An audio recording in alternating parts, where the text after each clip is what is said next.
嘿，大家伙早喽！6月10号星期一，但是虽然是新的一周，但是休息日，对吧？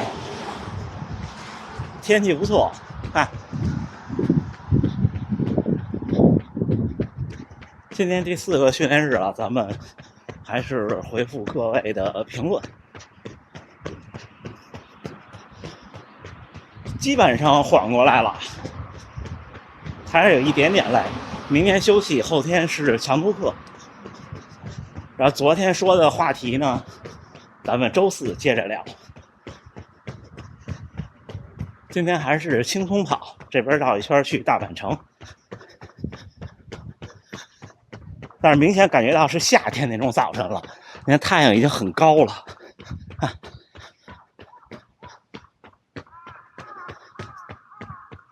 行，那咱一会儿聊啊。刚从那个大坡爬上来，咱们今天看看街景，开始回评论。但是今天有风，一会儿朝那个方向就有风了。第一位小伙伴说，听跑友说跑鞋得大一码，他现在那穿着合适，跑完以后脚麻。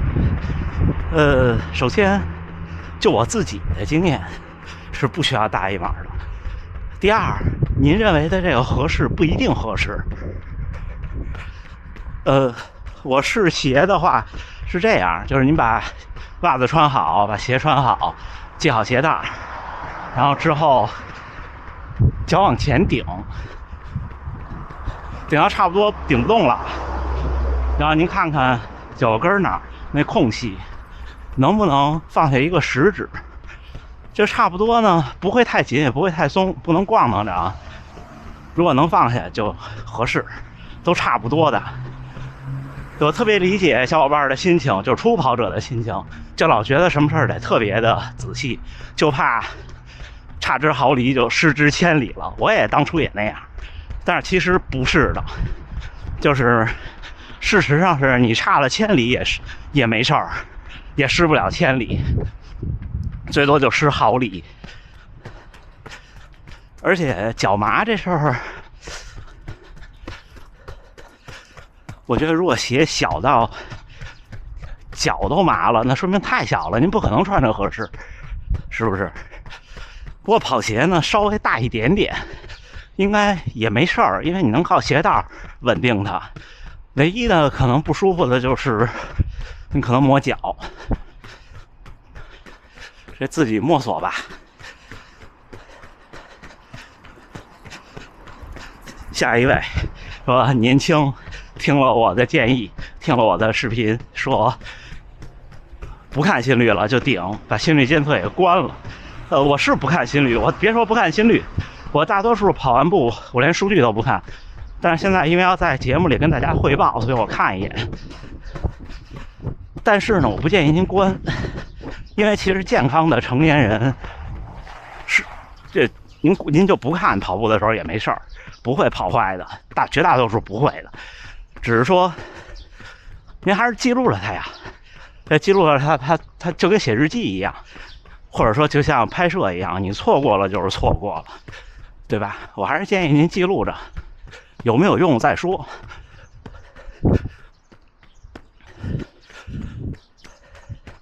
下一个女性1.60米，118斤，月跑量150公里，减不下去。1.60米，118斤，女性是不轻了。就实话实说，就算不是运动人群，也不算是很纤细的了。我是这么看跑步和减肥的事儿的。还有一个评论，咱们放一起说，就是一位小伙说，跑长距的时候还是只跑慢的，这样燃脂效率高。这咱们放一起说啊。首先150公里一个月能不能减肥，靠跑步。实话实说，我觉得有难度，因为总热量达不到。您看您118斤，也就是59公斤，您跑1公里差不多就消耗60千卡的样子。100公里呢，也无非就是6000，150就是9000，对吧？这9000其实，在减肥来看不算什么。您这个跑量，或者我这么说啊，我拍脑袋说，我觉得如果月跑量在300以下，想减重或者想减肥，得管住嘴，而且呢，得略微稍微使点劲的管住嘴。跑到什么程度能想怎么吃怎么吃呢？我的经验，就我这个身材这个年龄，600以上，你就可以差不多想吃什么吃什么了，但是还得注意健康的饮食。我说的是可以吃饱了，真心的，除非您是那种麻杆似的那种体型那种基因，但是那种基因呢不一定适合跑步，因为力量和关节又太薄弱。至于燃脂区间这个事儿存不存在啊？我承认是存在的，就是您这一次跑步糖功能多少，脂肪功能多少，甚至是有可能蛋白质功能多少是不一样，但是不差那一点儿，你知道吗？您可以看看一克或者100克或者说是500克脂肪要消耗多少热量才能消耗下去。就是您这一次运动可能咱俩都是跑30公里，您最多也就比我消耗几克、10几克了不起了，我觉得脂肪或者几十克吧，咱们多的说。但是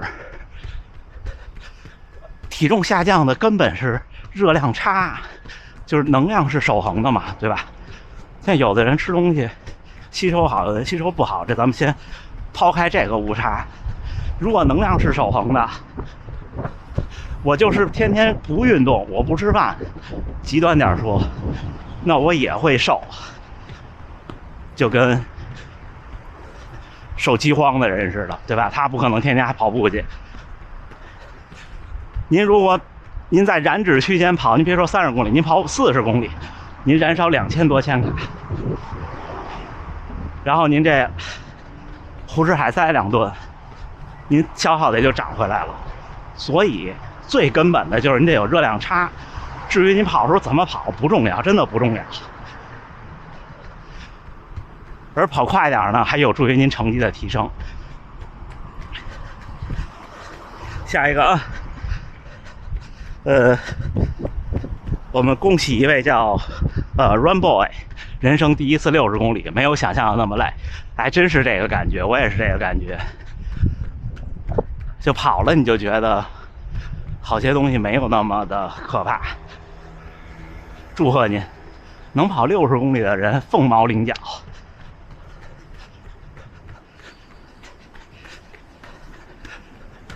看下一个啊，年纪跟我差不多，怀念10年前的美好时光，现在每周去7天公司奋斗。那我猜您怀念的就是经济啊，这各种经济形势赚钱的难易度呗，是这样的。就我这一代人，这个年纪左右的人，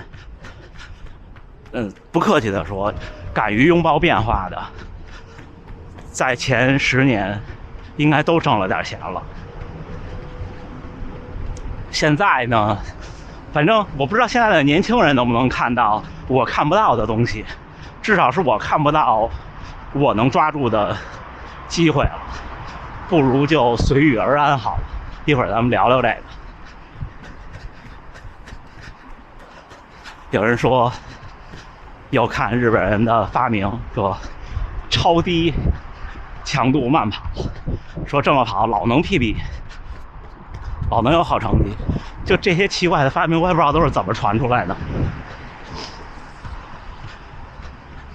就没有日本人相信的，或者几乎没有，反正我认识的没有，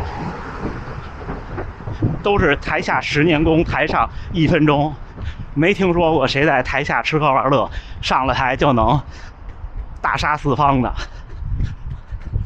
您千万别信那个，普通人就是多跑、快跑、使劲跑。就特别朴素的道理。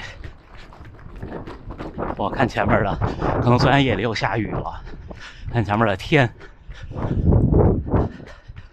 下一位，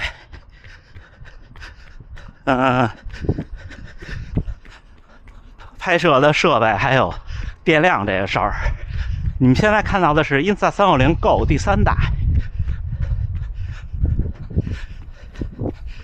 电量没办法，它应该累计就目前啊，用了1年以后，可能累计只能拍30分钟。像2代的话，还能随身带充电盒。你们看，这是2代，它这个收纳盒能充电，特别好。3代的那个不太行，3代那个收纳盒就带屏幕，而且不防水，还有就是不好携带，所以我应该不会带那个充电盒出来跑步。好，最后一个大问题，咱们一块儿说。关于频道内容的2位小伙伴，一位小伙伴在我说欧洲玩那天回来，我说的那些我的观点和我的观察，他说比较片面，举了一些例子，但是呢，我猜要么就是您太着急打字太快了，要么就是您可能发现不能在哔哩哔哩把这些感觉它是个好事儿啊，为什么就不能说呢？现在好多平台都必须得用首字母，我也不太明白，可能是2个原因吧。一开始我还没看明白，后来我看明白了，那我肯定是片面的呀，我是个自媒体呀。自媒体首先是字，它就是我说我的观点，我的理解，否则呢不就成了成什么呢？其实好像大家都是说自己的观点，你说大到一个电视台，它也不也是代表电视台的观点吗？对吧？我只是说我看到的，肯定是盲人摸象，肯定是片面的，因为每个人想看的东西也不一样，有的东西在这个人眼里就是美的，有的东西在这个人眼里就是丑的。至于深层的原因，我也不分析它，因为每个地方每个人变成现在这样，都是有很多和环境啊和历史分不开的原因的。另外一位小伙伴就说，那既然你老说你经济条件还行，为什么还弄会员专属的视频？我第一次正面回答这个问题，就是首先我弄了这个视频，我也没耽误这个视频的更新，而且还加入了每周1次的直播，对不对？讲道理吧。首先您看去年或者前年的视频跟现在比，现在制作用心多了，然后呢比那时候时间还长了，同意吧？这咱们都有数据。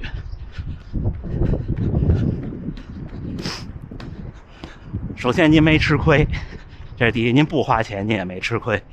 第二，我很少透露我自己的情况，但是我可以这么跟您说，就我现在这生活欲望，如果我放弃像这种欧洲这种旅行，或者放弃一部分吧，我从现在开始完全躺平，按照目前人类的医疗水平，我估计我这辈子也活下去了，就我跟我家属2个人，真的。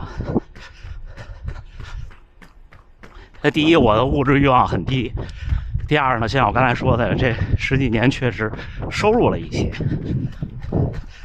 那你说，我现在照样还在工作赚钱呀？我相信屏幕前很多人都比我有钱，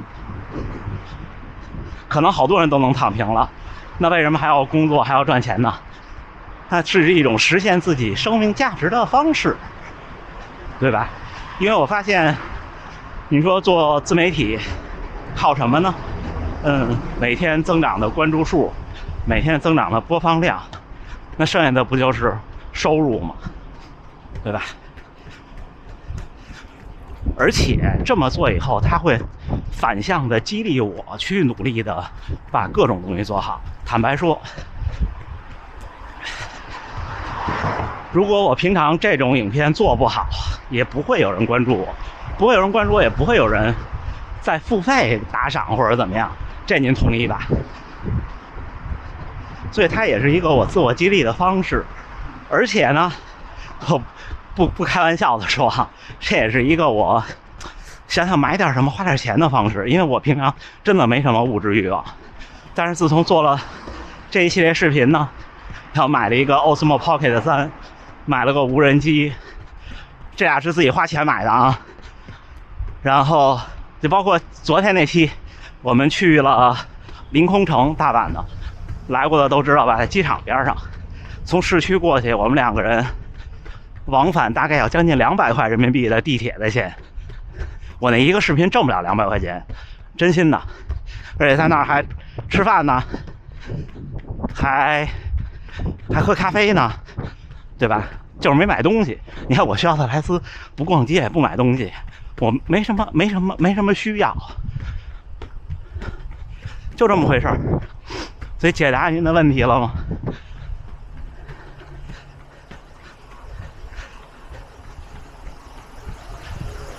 差不多。本来这些我是不打算就是不打算说的，但是我觉得跟大家说说也没什么不好。就有的时候没有困难，制造困难也要上。咱们不是制造困难，是给我制造一个我得努力的理由。你看，我为了能不影响我的工作和生活，尽量我的视频的剪辑和学习这件事儿上，我做了挺多的。所以你们看，我每天发布的时间都很稳定。那从每天回来一堆乱七八糟的素材，到最后成片，然后家属校对字幕这些事情，然后还有翻译字幕。现在字幕有英文和日文的版本，怎么翻译呢？靠 GPT， 靠人工智能翻译，不用传统的翻译。但 GPT 跑 API 得花钱呀，小伙儿。你知道每天翻译字幕就得，前段时间差不多每天是1块多美元，因为我还用 GPT-4 来翻译。虽然 GPT-4 有时候翻译的也不太行，因为它还是不太能考虑上下文，在字幕这种场景下。我这不光不挣钱，还花钱呢。能看我昨天那部视频的会员朋友们，应该都看我最后算的账，对吧？1个月的盈利不够我买设备的，但是挺有意思的，这挺有意思的，是不是？行吧，那评论都回完了，明天我休息日了，咱们训练之后见。我得等个红绿灯。6月10号星期一清晨7点，训练结束，第4个训练日，跑了16公里，平均配速4分49。今天这16公里是这么跑的，差不多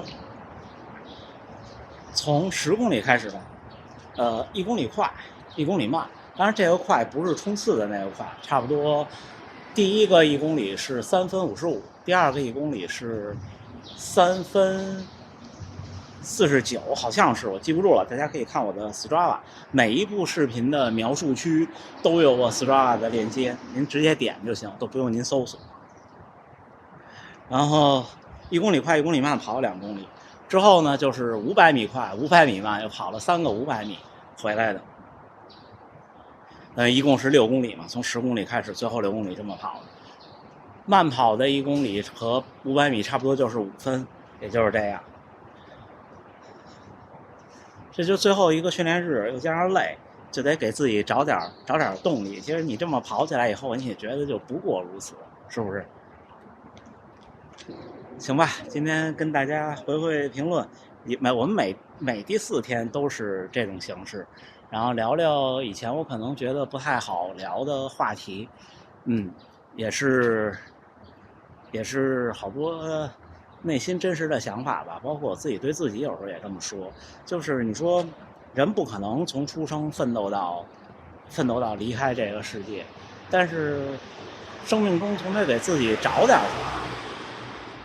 就像那话说，就每个人心里呢可能都有一块地，有的人呢可能种土豆长得好，有的人呢可能种萝卜长得好，就是得自己找到这个，不光是找到自己的长处，也得找到跟自己这个脑子打交道的办法。就是有时候你看怎么劝自己，怎么鼓励自己，怎么批评自己，这些呢都是自己跟自己对抗的一个方式。如果你不会这些，那你可能就陷入到了焦虑、抑郁或者是没有动力中。就是人，我觉得对我来说，这些年我的人生经验是，不管怎么说，一定得学会鼓励自己，再说怎么学会批评自己。行吧，那就这么着。最后还是祝大家能努力生活、健康、平安。今天多休息一天，是吧？明天就开工，努力工作。咱们下个训练日再见。